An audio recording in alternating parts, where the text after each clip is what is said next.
Hello, investors, and welcome back. Is Roblox a buy or is it a wait and watch leading into earnings? Results will be released tomorrow after the market closes, and then they'll actually have their conference call before the markets open on Wednesday. Let's take a look.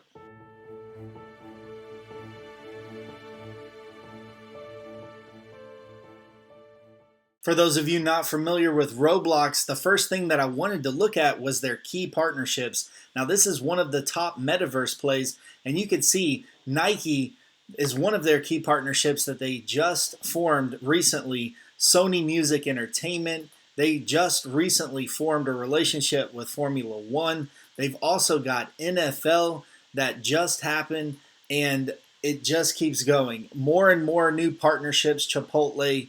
And when they launch, maybe not everything goes perfectly fine. I think you can expect this. There has been some volatility with the play. Obviously, it's come off of those all-time highs last year where this was associated with a pandemic play. There's also the risk of people hacking or stealing from users on the platform. The platform is primarily focused or has been in the past on children, but we're starting to see that age demographic change. So Roblox will report their fourth quarter and fiscal year 2021 financial results on February 15th. And you can see at the end of the market close, February 15th, that's when those metrics, those key metrics are going to come out.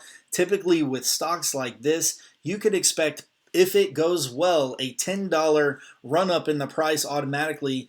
If it doesn't go well, and there could be any number of things that could happen with this play, it could go down the opposite direction. Now, there could be volatility in the market tomorrow, seeing that the Fed just had an emergency meeting today, and rate hikes are expected, and tensions with Russia and Ukraine. I'll leave a link to a video that I did to summarize that whole thing above, so be sure to check that out. Now, Wednesday, February 2022 at 5:30 in the morning, or if you're on the East Coast like me, 8:30 in the morning, they're going to have a conference call to answer questions. I have seen these stock prices fluctuate after hours, after the conference call, some new information comes out, so be sure to tune in for that. Now, what I would say is if you're a new investor, the lowest risk for a play like this, even though it's very close to its IPO price, not the IPO listing price, but after it closed market day, the price is very close to that. If you're wanting to mitigate your risk, you want to come into this play after they've established guidance, and then analysts are being very picky about some other metric that you believe they could perform well on. Let this go to the bottom, find some support, and then come in at the bottom and catch that bounce. So I would say the lowest risk thing to do is to come in after the earnings happen. That way you don't have to guess as to what's going to happen in the earnings play. Now, I did want to pull up FinViz because the insider trading for last year was 74% red, and that's not a good sign, even though we have institutional ownership of 88%. So in the company, they probably felt that this was overvalued, that this was pushing limits, that maybe they couldn't sustain that growth in the future.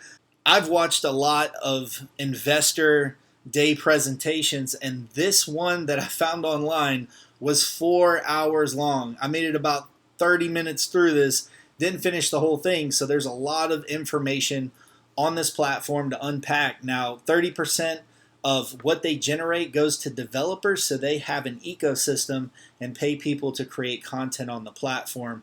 And of course, the marketing dollars are a big ink. You know, they're making ink with advertisers, and they should see that in Q4 start to come into effect. And also, it was the holiday season, so that makes me bullish on this. But I will tell you, when the prices run up, they quickly evaporate and come back down to reality, especially with the market conditions that we're facing right now.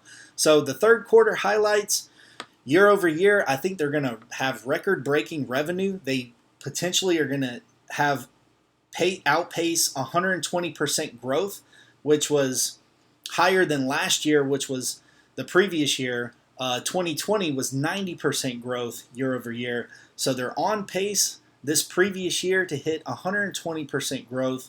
And this was the pandemic. This was coming out of the pandemic last year was. So the argument there is with the expansion that they've done internationally, that they're going to continue to grow. Now, are those people spending the same amount? They've seen some people pull back their spending in the United States, so it'll be very important that in those Asia, Europe markets, and even in South America, that they make up for that amount. And I think they can. Now, the financials, they look pretty good. I mean, this is a company that is putting up some big figures. So you can see consistent climb of revenue. So right now the company needs to hit a low estimate on revenue for December 2021 of 736 million, an average estimate of 767 million, and on the high side they need to hit 821 million. Now if we fast forward to next year or the end of this year, what are they expecting? They're expecting 20% growth, and this is an important figure because are they going to reestablish guidance? Are they going to say, yes, we still plan on hitting that? Will they raise guidance? That would be a very good sign. Or will they lower guidance and say we don't plan on doing that for whatever reasons because there isn't going to be as much stimulus or whatever have you. So if we take a look back historically, and this is where I'm talking about, analysts could pick any number of key metrics like net income or even operating income or net change in cash. You could see not all of the numbers have consistently been green across the board. Now they've been smashing revenue, and that might help offset some of the losses. But I mean, it could be any number of things that analysts want to see that could cause this price to go in the opposite direction. So I have seen stocks that have performed really well, but then the analysts are hyper focused on maybe just user growth, and they see, just like Facebook, the first time in 18 years they have one user growth, but also, let's be fair, Apple and Facebook, they were saying that they were going to miss out on about 10 billion worth of dollars this year, and also Apple was going to be a huge impact on them being able to figure that whole thing out because of the privacy statement. But I digress. So let's get into the share price. What was this when it first launched, its IPO launch? And I'll tell you, last year, the year previous, there were some inflated IPO launch days, but this one really came out with the numbers. As you can see, the overperformance has just been, over 100%, 150%, so on and so forth. So in the future, it's going to be more like 20%. Can they raise that guidance? That would be a big deal. So $45 for this IPO share price, and that was a jump of 54% where it's sitting right now. So that's what I'm saying. So it jumped and closed out the day at $69.50, and of course just went crazy last year, but didn't a lot of stocks. Now on tip ranks, they have a low, and just because this is what it says out of 10 Wall Street analysts, this Q4 reestablishment of guidance is going to be absolutely critical. They could have that call, and then they could reissue, they could downgrade immediately following. They could also upgrade. So that's what I'm talking about, the type of volatility that you could see when they come back. So right now it's saying 52% upside, and this is currently sitting at $68. Today I like this dip at 67. Now tomorrow could potentially, and leading up to earnings, if expectations by the market generally aren't all that good, you could see this kind of trail off. And then about an hour before the market closes, you could see it spike up as that report is released. And that is what I kind of expect to happen. Now I've got a trend line that's going up since the 27th, and this is where everything was down at record lows. The entire market was giving you value in any play that you wanted. This is why they say wait, put that money on the side, because when we have this volatility, you should be buying stocks that aren't questionable. They're already generating income. They have strong cash flows. They're profitable. If you have your choice, and everyone is hitting those record lows.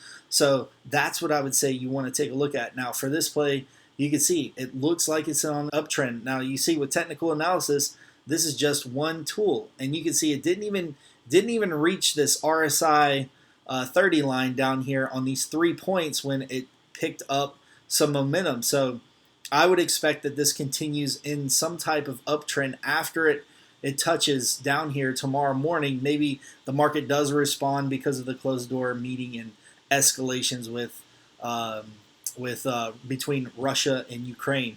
So we'll have to see what happens on this one, but I definitely believe that you could, but shouldn't, risk an options play for this week. I think they're going to have some really good numbers, but can they do it again in Q1? We'll have to see. This is going to be something that you'll want to pay attention to. That's all I got for you.